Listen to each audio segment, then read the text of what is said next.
ಅವತ್ತಿನಿಂದ ರಾಮನು ಬೇಕಾಗಿತ್ತು, ಈ ಪಕ್ಷಕ್ಕೆ ರಾಮನು ಬೇಕಾಗಿತ್ತು. ಬಿಜೆಪಿ ನಾಯಕರೇ ಬಹಳ ಎಚ್ಚರಿಕೆಯಿಂದ ಮಾತಾಡಬೇಕು, ಇನ್ನು ಮುಂದೆ ಮಾತಾಡಬೇಕು ಅಂದ್ರೆ. ಯಾಕಂದ್ರೆ ಇಲ್ಲಿವರೆಗೆ ನಡೆಯುವುದು ಬೇರೆ, ಇನ್ನು ಮುಂದೆ ನಡೆಯುವುದು ಬೇರೆ. ಯಾಕಂದ್ರೆ ಇವತ್ತು ಶ್ರೀರಾಮುಲುಗಾಗ್ಲಿ ಬಹಳ ಮಂದಿ ನಾಯಕರಿಗೆ ಈ ರಾಜಕೀಯ ಕುತಂತ್ರಗಳು ಗೊತ್ತಾಗ್ತದೆ. ಇಲ್ಲಿವರೆಗೂ ಪಕ್ಷ, ನನ್ನ ತಾಯಿ ಪಕ್ಷದ ನಾಯಕರು ಗುರುಗಳು ಕೊಟ್ಟಿದ್ರು ಅವರು, ಅವರಿಗೆ ಮತ್ತು ಅವರ ಅಭಿಮಾನಿಗಳಿಗೆ ಗೊತ್ತಾಗ್ತಾ ಇದೆ.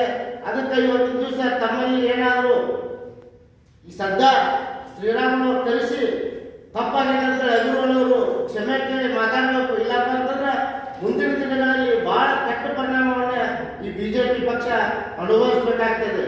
ಯಾಕಂತಂದ್ರೆ ಇವತ್ತ ಶ್ರೀರಾಮನವರು ಒಂದ್ಸಲೇನು ಅವರಿಗೆ ಬಿಜೆಪಿಗೆ ಅಧಿಕಾರ ತಂದುಕೊಟ್ರಲ್ಲ, ನಾವು ಸಮಾಜದಿಂದ ಪ್ರೆಸ್ ಮೀಟ್ ಅನ್ನು ಮಾಡ್ತಾ ಇದ್ದೀವಿ.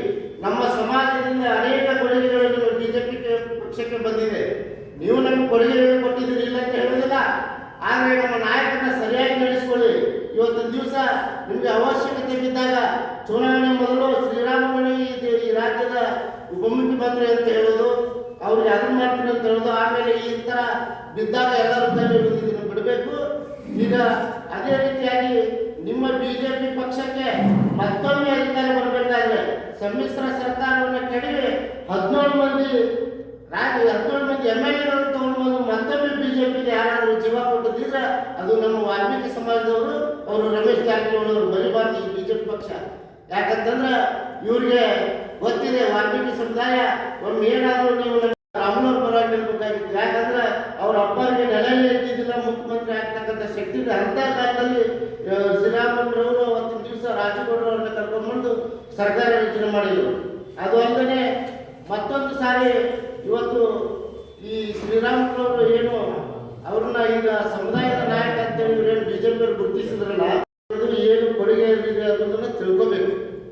ಅದಕ್ಕೆ ಈ ಶ್ರೀರಾಮುಲುರವರು ಇವತ್ತು ವಾಲ್ಮೀಕಿ ಸಮುದಾಯಕ್ಕೆ ಇವತ್ತಿನ ದಿವಸ ಸಾಕಷ್ಟು ಕೊಡುಗೆಯನ್ನು ಕೊಟ್ಟಿದ್ದಾರೆ. ಆ ಸಮುದಾಯದ ನಾಯಕ ಅಂತೇಳಿ ಆ ಪಕ್ಷ ಅವ್ರನ್ನ ಗುರುತಿಸಿದೆ, ಆದರೆ ಆ ಸಮುದಾಯಕ್ಕೆ ಅವ್ರು ಏನು ಅನ್ಯಾಯ ಮಾಡಿಲ್ಲ. ಅಷ್ಟಲ್ಲದೆ ಇವತ್ತಿನ ದಿವಸ ಬಿಜೆಪಿ ಪಕ್ಷ ಈ ನಮ್ಮ ರಾಜ್ಯದಲ್ಲಿ ನೆಲೆಗಟ್ಟೆ ಆಗಲಿಕ್ಕೆ ಶ್ರೀರಾಮುಲುರವರೇ ಕಾರಣ. ಇವರಿಗೆ ನೆಲೆ ಇದ್ದಿದ್ದಿಲ್ಲ. ಒಂದು ಕಾಲದಲ್ಲಿ ರೆಡ್ಡಿ ಸಹೋದರರ ಜೊತೆ ಸೇರಿ ಶ್ರೀರಾಮುಲುರವರು ರಾಜುಗೌಡರನ್ನ ಮತ್ತೆ ಗೂಳಿಹಟ್ಟಿ ಶೇಖರವ್ರನ್ನ ಕರ್ಕೊಂಡು ಬಂದು ಯಡಿಯೂರಪ್ಪನ ಮುಖ್ಯಮಂತ್ರಿ ಮಾಡಿದ್ರಲ್ಲ, ಅದರ ಮೊದಲು ಅದ್ರ ತಿಳ್ಕೋಬೇಕಾಗಿತ್ತು. ಅದೇ